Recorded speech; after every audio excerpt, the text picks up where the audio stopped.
The Diary of a CEO, The 33 Laws of Business and Life by Steven Bartlett. Picture this. You wake up, but not in your cozy bed. Instead, you're surrounded by twisted metal and debris, freezing your ass off thousands of feet up a mountain. You've been out cold for 2 whole days. The first sensation? That bone-chilling cold. Then, the eerie silence of a world that has no idea you even exist. Of the 45 souls on that flight, only 29 made it through the crash. No cell service, no rescue beacon, not even a clue where you are. This nightmare was Nando Parrado's reality in 1972, when his rugby team's plane went down in the Andes. Day 1. He slowly, deliberately sucked the chocolate coating off a single peanut. Day 2. That same peanut became his entire world, allowing himself just the tiniest nibble after hours of restraint. By day 3, it was gone. So was every scrap of food. A week in, they huddled around a crackling radio and heard the worst news possible. The search was over. They were on their own. That's when they made a decision so unthinkable, I won't even detail it here, just to survive. 2 months into this frozen hell, Nando made another choice. He refused to wait for death. He'd walk out of those mountains or die trying. No climbing experience. Starving. But he said something that stuck with me forever. The only way you go forward is because you can't go back. Now, you're probably wondering, what on earth does a devastating plane crash have to do with running a business or living a meaningful life? Turns out, everything. The principles that keep you alive on a frozen mountain peak are the same ones that keep you going in a cutthroat marketplace. Survival, perseverance, mindset. This is the territory that Steven Bartlett explores in his brilliant book, The Diary of a CEO, The 33 Laws of Business and Life. Steven's story is fascinating on its own. University dropout. Started a marketing empire from a bedroom in a sketchy part of Manchester, eventually valued at hundreds of millions of dollars. Became the youngest ever investor on Dragon's Den and now hosts one of the biggest podcasts in the world, sitting down with the brightest minds you can imagine. He's tasted both spectacular success and crushing failure. Through his own journey and hundreds of interviews, he's distilled a set of fundamental timeless laws. This isn't another book about trendy business hacks that'll be outdated by next quarter. This is about the permanent stuff. The deep psychological truths that explain why some people build extraordinary things and become extraordinary themselves, while others just don't. So for the next while, I want you to forget everything you think you know about success. We're going to dive into these 33 laws, not as some boring checklist, but as a story. A story about mastering your inner world, crafting messages that move people, building a philosophy that guides you through chaos, and assembling a team that can genuinely change the world. By the time we're done, you'll realize that the secrets to an extraordinary life aren't really secrets at all. They're laws, just waiting for you to follow them. So where does this whole journey to greatness actually begin? If you listen to most people, it starts with a lightning bolt idea, a lucky break, or some perfect master plan. But Steven Bartlett argues it starts somewhere much closer to home. It starts with you. Leonardo da Vinci put it perfectly. One can have no smaller or greater mastery than mastery of oneself. This is the first pillar, the self. Imagine your potential is represented by 5 empty buckets. These buckets are everything. How full they are determines the size of your dreams and how believable those dreams are, to you and to everyone else. Every successful person Bartlett has studied or met has 5 buckets filled to the brim. What are they? Bucket 1, what you know, your knowledge. Bucket 2, what you can do, your skills. Bucket 3, who you know, your network. Bucket 4, what you have, your resources, like money. Bucket 5, what the world thinks of you, your reputation. Here's the kicker. These buckets must be filled in the right order. We start by gathering knowledge, maybe in school, maybe by reading obsessively. When we actually apply that knowledge, it transforms into skill. Once you've got knowledge and skills, you become valuable to other people, and your network naturally expands. With knowledge, skills, and a solid network, you gain access to resources. And finally, when you've got all four, you inevitably earn a reputation. Investing in that first bucket, knowledge, is the highest yielding investment you'll ever make. It cascades down and fills all the others. But here's where our ego messes things up. It tempts us to skip the hard work. It whispers that we should grab the fancy job title reputation or the bigger paycheck resources, even when we haven't built the foundation of knowledge and skills to back it up. Bartlett tells the story of Richard, a talented 21-year-old employee who got offered a CEO position at another company, double the pay, moved to New York City. Huge leap. Bartlett couldn't believe it was real, but it was. A month later, Richard was running a fast-growing startup in the Big Apple. But the story doesn't end there. 18 months later, that company had completely collapsed. Richard had jumped straight to buckets 4 and 5, skipping the first two. He had the title and the cash, but not the deep foundation to sustain it. He built his house on sand. A professional earthquake, like a new technology disrupting your industry or your company going under, can drain your network, your resources, and even your reputation. But there are two buckets it can never touch: what you know and what you can do. Those are yours forever. They're your bedrock. So how do you fill those first two buckets faster than anyone else? This brings us to a brilliantly simple law. To master it, you must create an obligation to teach it. Think about that for a second. When Bartlett was just 14, he had to give a speech at a school awards ceremony. He walked on stage, looked at the sea of faces, and completely froze. His hands were so sweaty and shaky he couldn't even read the paper trembling in front of him. He mumbled a few words and bolted off stage, absolutely humiliated. That was his rock bottom with public speaking. 10 years later, he's on stage 50 weeks a year, headlining alongside Barack Obama in front of tens of thousands. What changed? He made himself a promise.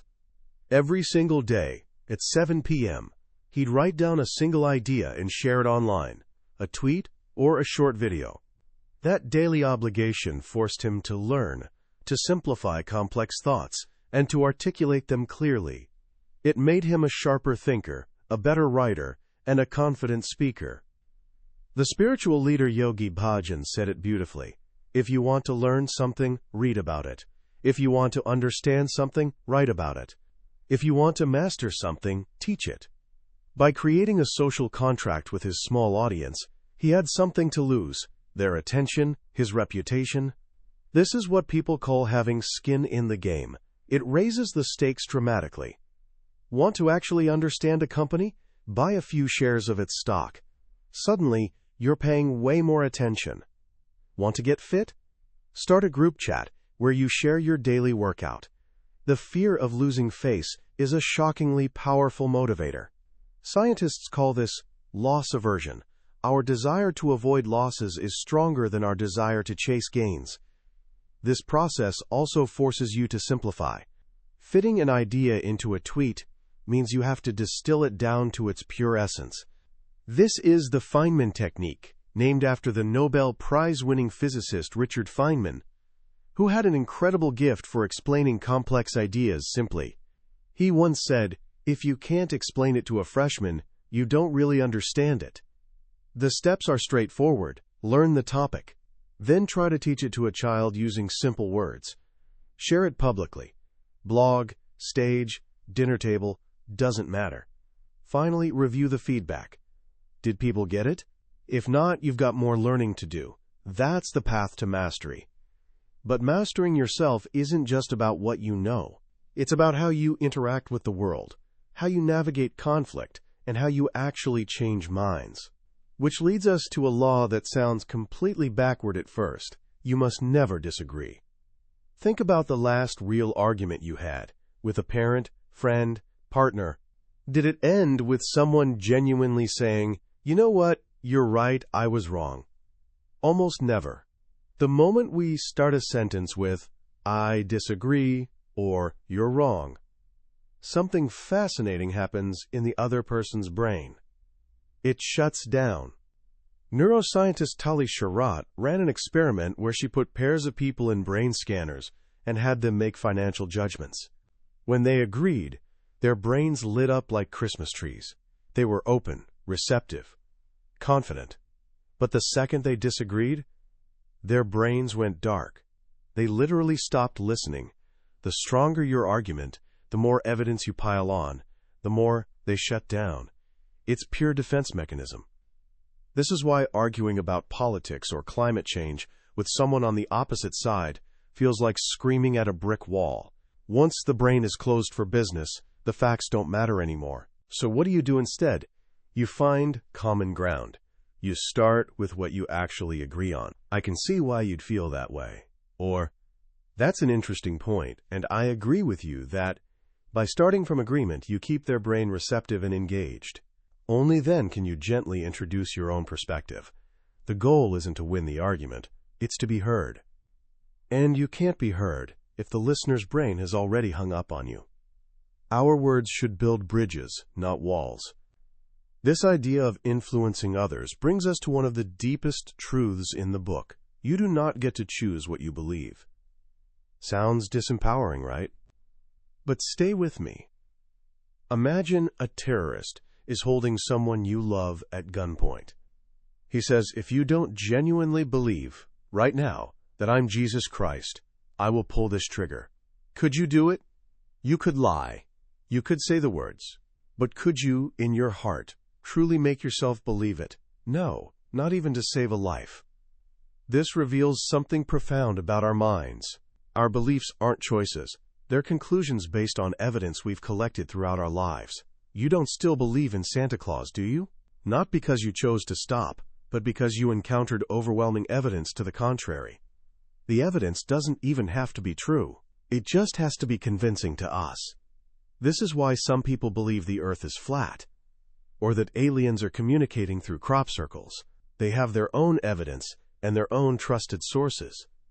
So if you can't choose your beliefs, how can you ever change them, or change someone else's? You don't attack their existing beliefs. That's like trying to knock down a fortress with a feather. It only makes them defend it harder. Instead, you introduce new evidence. If that terrorist suddenly turned water into wine, would that change your belief? For most people, absolutely. That's powerful. First-hand evidence. We believe what we see with our own eyes. This is especially true for beliefs about ourselves. If you were bullied as a kid and believe you're not confident, repeating affirmations in the mirror won't do jack. The evidence of your past is too strong. To change that belief, you need new, compelling evidence. You have to step out of your comfort zone and into what Bartlett calls the growth zone. You give that speech, even terrified. When you get even a little positive feedback, that's new evidence. Do it again, you get more. Over time, the new evidence becomes stronger than the old, and your belief about yourself begins to shift. This is how Steven went from being that terrified 14-year-old on stage to a confident global speaker. He didn't just think his way into a new belief, he acted his way into it. He collected new evidence, one speech at a time. The most important journey is from your comfort zone to your growth zone, because that's where all the new evidence lives. Once you start mastering yourself and your beliefs, you need a philosophy to guide your actions. This brings us to the second pillar, the story. This is about how you communicate your value to the world. And the first law here is wonderfully weird. Useless absurdity will define you more than useful practicalities. When Bartlett started his marketing company, he was a 20-year-old kid with more cash than experience. Before he even bought desks for his 10 employees, he spent a massive chunk of his investment on a giant blue slide with a ball pit at the bottom, right in the middle of their office. It was childish, it was ridiculous, it was barely ever used, and it was the single best marketing decision he ever made. Why? Because nobody talks about a company with sensible desks and efficient lighting, but everyone talks about the company with a freaking giant blue slide. The BBC, Forbes, Vice, they all showed up to do stories, and the headline photo was almost always that slide. The slide screamed, "This company is different. This company is young. This company is disruptive." It told their entire story without saying a word. Think about Tesla. Their advertising budget? Zero. Yet they're one of the best-selling car companies on the planet. Why? Because their cars have bioweapon defense mode, a karaoke function, and even a fart mode that makes sounds come from any passenger seat. It's absurd. It's useless. And everyone talks about it. The most absurd thing about you says everything about you. This leads to the next storytelling law: avoid wallpaper at all costs. Our brains are survival machines, which means they're insanely good at tuning out anything familiar, repetitive, or unimportant. It's called habituation. It's why you can be in a room with a humming fridge, and after a few minutes, you don't even hear it anymore. Your brain labels it wallpaper and saves its precious attention for new, potentially important stuff. In marketing and communication, anything that sounds like what everyone else is saying is wallpaper. Please like and subscribe. Wallpaper. Unbeatable prices. Wallpaper. Revolutionary technology. Wallpaper. Your brain just glides right over it. When Bartlett's podcast on YouTube was struggling to get subscribers, he was using the standard "please like and subscribe" line. It did nothing. Then he changed it. He started his videos by saying 74% of you who watch this channel regularly aren't subscribed. That's specific. It's surprising. It bypasses the brain's wallpaper filter. Then he added, "If you've ever enjoyed our videos, could you do me a favor and hit subscribe? It helps this channel more than you know." The result? Subscriber rate jumped by a staggering 430%. He stopped being wallpaper. To be heard in a noisy world, you have to be unexpected, unusual, and fresh. And sometimes, to get that attention, you must piss people off.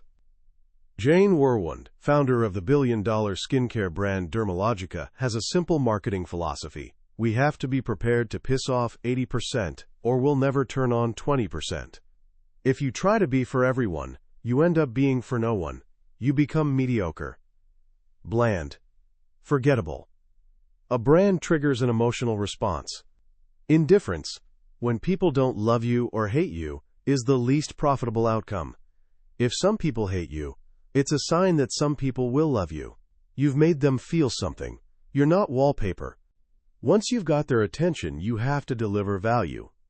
But value is a funny thing. It's often more about perception than reality. This is the world of psychological moonshots. A psychological moonshot is a relatively small, cheap investment that drastically improves how something is perceived. Bartlett's hairdresser has a trick. At the end of every haircut, he does a little routine. Turns off the clippers, takes a long pause, walks around the chair inspecting the hair, then pretends to make one tiny final snip. It does nothing to the hair, but it does everything for the customer's perception. It signals attention to detail, perfectionism. One day, he forgot to do it, and Bartlett immediately felt like the haircut was rushed and incomplete, even though it was perfect and took the exact same time. Uber mastered this. When you're waiting for a taxi, the worst part isn't the wait itself. It's the uncertainty. Is it coming? When? Uber didn't just make taxis faster. They put a little moving car on a map. That's a psychological moonshot. It gives you something to watch, avoiding what scientists call idleness aversion, provides transparency, and slashes your anxiety. It doesn't make the car arrive faster, but it makes the wait feel 100 times better. It's almost always cheaper, easier, and more effective to invest in perception than in reality. Domino's Pizza Tracker did the same thing. People didn't necessarily want faster pizza. They wanted less uncertainty about their pizza. Sometimes the best way to increase perceived value is to do the opposite of what seems logical. Sometimes friction creates value. In the 1950s, General Mills launched a cake mix. All you had to do was add water, foolproof, and it flopped. They hired psychologists to figure out why. The conclusion? It was too easy. The bakers felt guilty, like they were cheating. They weren't contributing enough. So what did General Mills do? They took the powdered egg out of the mix and printed on the box. Just add an egg. They added a step. They added friction. And sales exploded. That little bit of effort made the baker feel like they'd actually baked a cake. This is why some high-end restaurants bring you a raw steak and a hot stone to cook it yourself. It's more work for you, but it increases your satisfaction. You cooked it just the way you like it. You were involved. You weren't idle. The context, the story, the feeling, these things matter more than objective reality. This leads to another crucial storytelling law. The frame matters more than the picture. Imagine world-renowned violinist Joshua Bell playing a multi-million-dollar Stradivarius violin. In a concert hall, people will drop hundreds of dollars to hear him. But what happens if you take the exact same musician, with the exact same violin, playing the exact same beautiful music, and stick him in a Washington, D.C. subway station during rush hour? This experiment actually happened. Thousands of people walked by, only 7 stopped to listen for more than a minute. He made about $52. The picture, the music, was identical, but the frame had changed, and when the frame changes, perceived value collapses. This is why Apple stores look like art galleries, not cluttered electronic shops. They give each product space, signaling its value. It's why WHOOP, the health wearable, intentionally doesn't have a screen that tells time. Adding that feature would change the frame from an elite health device to just another watch, and its perceived value would tank. What you say is not all that you say. The context in which your message exists is everything. Now we arrive at the third pillar, the philosophy. This is about the mental models and core beliefs that guide the actions of great people and organizations. And it starts with a simple, powerful idea. You must sweat the small stuff. We're constantly told, don't sweat the small stuff. But in the world of high performance, the opposite is true.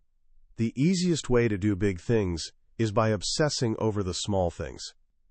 Bartlett's podcast, The Diary of a CEO, became the most downloaded in the UK.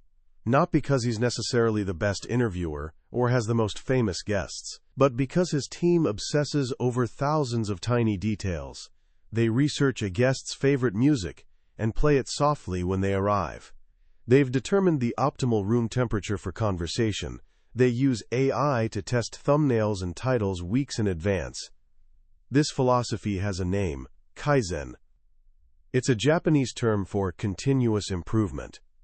It's the philosophy that turned Toyota into the world's leading automaker. Kaizen isn't about huge revolutionary leaps. It's about making small things better, in small ways, every single day. Toyota implements a mind-blowing 1 million new ideas each year, most of them tiny suggestions from factory workers, like lowering a shelf to make tools easier to reach. The power is in compounding. A 1% improvement each day doesn't feel like much, but over a year it results in becoming 37 times better. Flip side, getting 1% worse each day for a year leaves you with almost nothing. The outcomes of our small daily choices are invisible in the short term, so we often neglect them. But over the long term, they determine everything. Not brushing your teeth today has no visible impact. Not brushing them for 5 years will have you in agony at the dentist. The problem didn't start in year 5. It started today. This connects directly to the next law. A small miss now creates a big miss later. In aviation, there's something called the 1 in 60 rule. If a plane is off course by just 1 degree, for every 60 miles it flies, it'll miss its destination by 1 mile. A tiny deviation, amplified over time and distance, puts you somewhere you never intended to be. This is true for careers, health, and relationships. Relationship psychologist John Gottman found that the single biggest predictor of divorce is the presence of contempt, subtle acts of disrespect and disregard. It's that 1 degree deviation. Over time, it sends the relationship to a completely different destination. This is why regular weekly check-ins with your partner, your team, or even yourself are so crucial. It's not about preventing problems. It's about making tiny course corrections, 1 degree at a time, before they become catastrophic. To stay on course, you need a different relationship with failure. Most of us are taught to avoid failure at all costs, but the most innovative companies and people do the opposite. You must outfail the competition. The legendary president of IBM, Thomas J. Watson, said it best: if you want to increase your success rate, double your failure rate. Failure isn't the opposite of success. It's a stepping stone to it. Failure is feedback. Feedback is knowledge, and knowledge is power. Therefore, failure gives you power. Booking.com, the world's largest hotel booking site, started with a basic product and a culture of relentless experimentation. They run 1,000 experiments at any given moment. Most fail, but the few that succeed pay for all the failures and keep them miles ahead of the competition. Jeff Bezos at Amazon thinks the same way. He says, failure and invention are inseparable twins. To invent, you have to experiment, and if you know in advance that it's going to work, it's not an experiment. He distinguishes between 2 types of decisions. Type 1 decisions are one-way doors. They're consequential and irreversible, like selling the company. These must be made slowly and carefully. But most decisions are Type 2, two-way doors. They're reversible. If you mess up, you can go back. These should be made quickly. The biggest cost isn't failing. It's the wasted time of indecision. That's time you could have spent failing your way to the right answer. This mindset of being all in and willing to risk failure is captured in another powerful law. You must become a plan-a-thinker. Remember Nando Parado in the Andes? His only way forward was because he couldn't go back. There was no plan B. This might sound reckless, but recent research shows something astonishing. The mere act of making a backup plan can hinder your performance and make you less driven to achieve your primary goal. Why? Because it lowers the stakes. It removes the motivating power of fear. When you've got a safety net, you're less likely to throw every ounce of your being into making that first leap. Now, this doesn't mean being stupid. It's about committing fully to a path once you've chosen it, and not letting the comfort of Plan B distract from the hard work needed for Plan A. But what happens when Plan A gets tough? When the pressure mounts, that's when you must remember, you must make pressure your privilege. The great tennis champion Billie Jean King, who won 39 Grand Slam titles, was once asked how she dealt with the immense pressure of the world's expectations. She replied, "Pressure is a privilege. It only comes to those who earn it. Pressure is an external force. Stress is our internal response to it." And here's a life-changing discovery. It's not the stress that harms us, but our belief that stress is harmful. A study of 30,000 adults found that people who experienced a lot of stress and believed it was bad for them had a 43% increased risk of dying.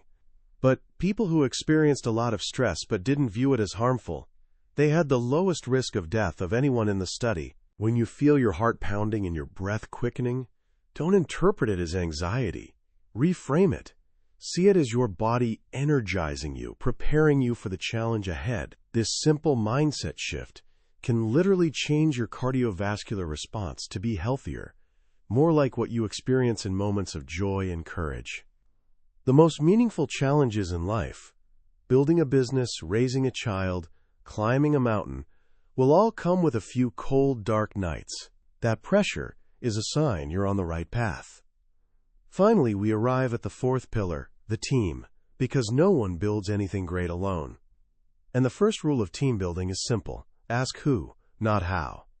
When we face a challenge, our default question is, how can I do this? But the greatest founders ask a different question. Who is the best person that can do this for me? Richard Branson, founder of the Virgin Empire, is dyslexic and admits he didn't understand the difference between net and gross profit until he was 50. But he knew it didn't matter. He said, "I'm just good with people. I surround myself with really good people." That's the thing with being dyslexic. I had no choice but to delegate. Your job as a leader isn't to have all the skills. It's to find and assemble the people who do. Every company is, at its core, a recruitment company. Your success will be determined by the sum total of the talent you bring together. How do you bind those people together? You create a cult mentality. Now this sounds sinister, but hear me out. Peter Thiel, co-founder of PayPal, said, "The best startups might be considered slightly less extreme kinds of cults. The difference is that cults are fanatically wrong about something important. A successful startup is fanatically right about something those outside have missed.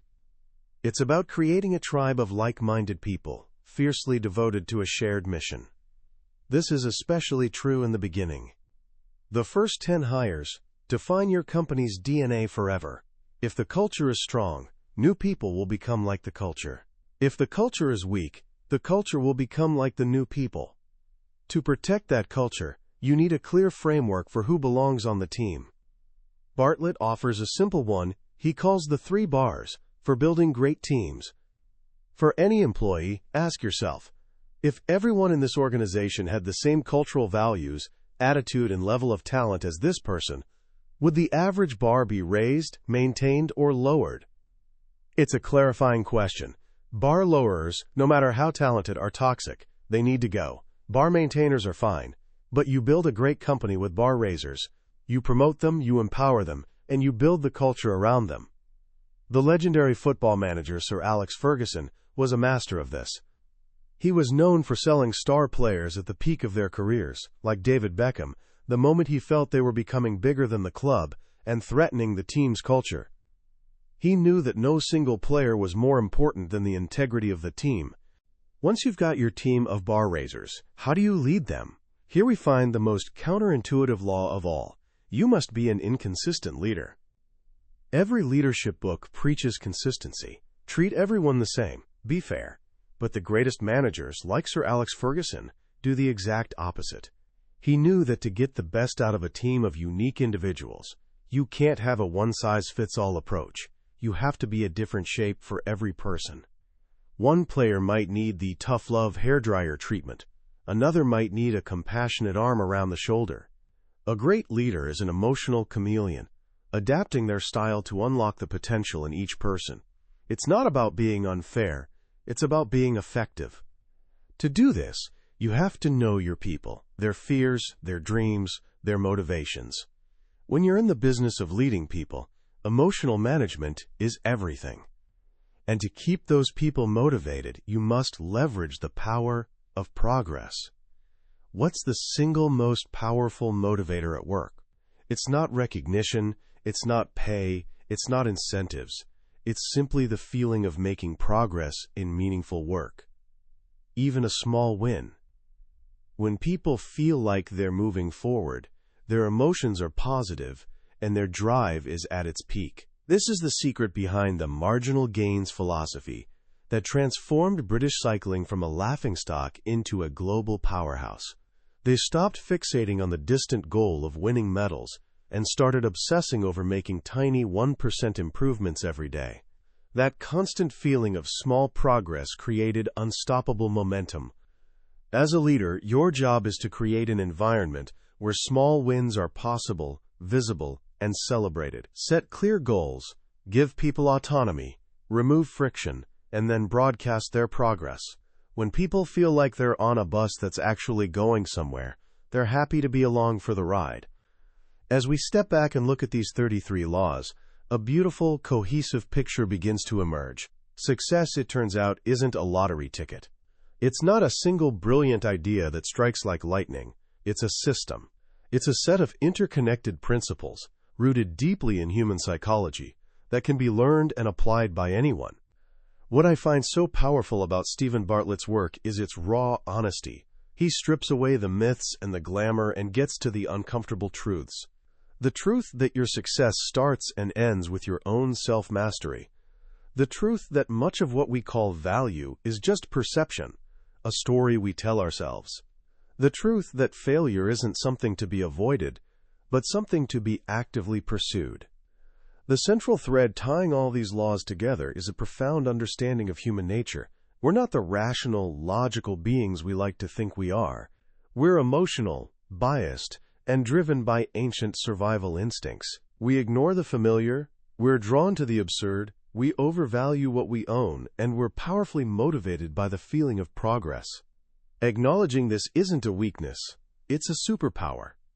The greatest leaders, marketers, and builders don't fight against human nature. They work with it. If there's one lesson to take from this entire book, it's this. The world inside you creates the world outside you. Your self-story determines your actions. Your philosophy determines your decisions. Your relationship with discomfort determines your growth. Before you can build a great company, lead a great team, or tell a great story, you must first build a great self. So how can you start applying these laws today? Here are 3 simple actions. First, take a moment to assess your 5 buckets: knowledge, skills, network, resources, and reputation. Where are you strongest? Where are you weakest? This week, make a conscious decision to invest in that first bucket. Read a chapter of a book, watch a documentary, or take a short online course in something that genuinely interests you. Make a small deposit in your knowledge bucket. Second, conduct a pre-mortem on one of your most important goals. Grab a piece of paper and ask yourself that terrifyingly powerful question. Imagine this has already failed. Why did it fail? Be brutally honest. Write down every possible reason. This isn't about being negative. It's about seeing the risks clearly so you can navigate around them. Prevention, not cure. And third, embrace the philosophy of Kaizen. Look at your daily routine, your work, or your health, and ask, what's one small 1% improvement I can make today? Don't try to overhaul your entire life. Just find one tiny thing. Maybe it's drinking 1 extra glass of water. Maybe it's putting your phone away for the first 10 minutes of your workday. Small, easy choices, compounded over time, lead to extraordinary results. That was a summary of The Diary of a CEO by Steven Bartlett. We've certainly touched on the big ideas today, but I'll be honest with you. A summary is like looking at a map of a beautiful country. It can show you the major cities and the rivers, but it can never replace actually walking the streets, meeting the people, and breathing the air. The real magic happens when you read the book yourself. It's in those quiet moments when a particular story or a simple phrase connects with you in a way you didn't see coming. This summary is here to help you decide if this is a journey worth taking. If anything we've talked about today has sparked something in you, I genuinely encourage you to grab a copy. Reading it isn't just about learning. It's an experience that can shift the way you see yourself and the world around you. You can find a link to the book in the description below. Also, if you found this summary valuable and it gave you something to think about, please do me a small favor and hit that like button and subscribe to the channel so you don't miss our next journey into another life-changing book from the Billionaire's Bookshelf. Your support helps us keep going and ensures we can continue growing and learning together.